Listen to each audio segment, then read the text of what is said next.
Nous allons voir comment mettre en page le texte dans les différentes zones, soit donc les blocs, soit les zones principales.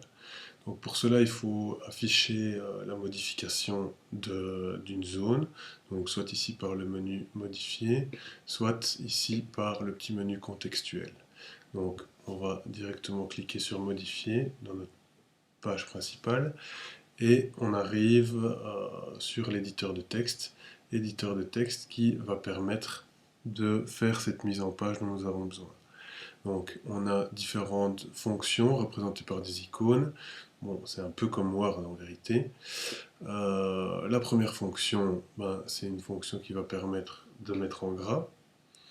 Donc ensuite, la deuxième fonction, en surlignant le texte, si je clique, je mets en italique. La suivante, c'est l'affichage par défaut qui est l'alignement à gauche. Je peux justifier pour faire un alignement plus propre. Je peux créer des listes. Donc, si je crée un nouveau texte, que je surligne ce texte et ensuite que je clique sur mon icône, la liste est créée. Pour continuer la liste, je me mets à la fin de mon premier item et je tape sur Enter pour continuer. Liste 2. Voilà, j'ai ma liste à puces qui est faite et je peux continuer ainsi de suite. Pour terminer ma liste, soit je reclique sur mon icône, soit avec un deuxième Enter, je termine ma liste. C'est le même principe pour les listes ordonnées.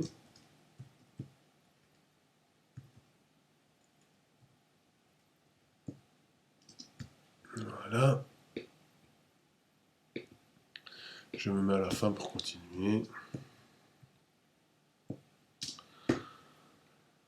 Et pour terminer, je fais 2 Enter. Et voilà, c'est terminé.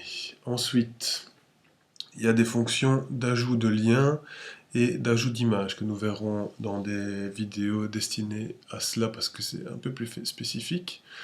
On peut faire du couper, copier, coller. On va voir ce qui concerne le coller.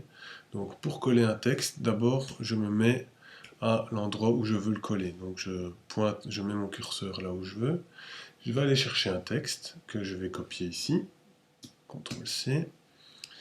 Et le système propose un copier plain text. Ça veut dire que je vais un coller plain text. Ça veut dire que je vais coller du texte plein qui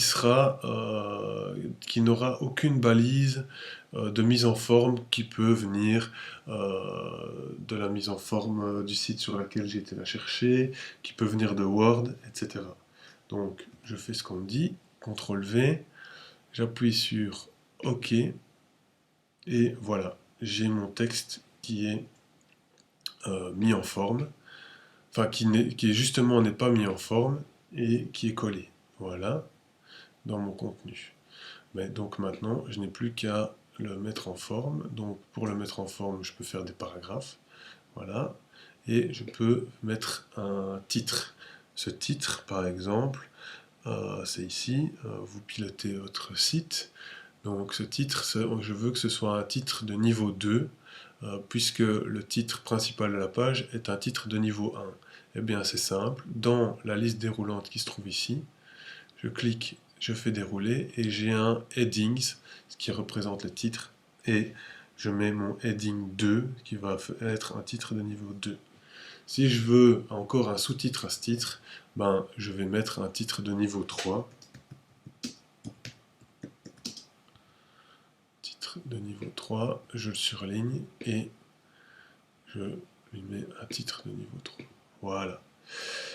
Ici, on ne voit pas vraiment la différence, mais dans la mise en page, quand je sauve, la feuille de style qui correspond à notre site, c'est que le titre de niveau 2 doit s'afficher de cette façon-ci et le titre de niveau 3 de cette façon-là. Voilà. Nous avons donc fait le tour de notre éditeur de texte.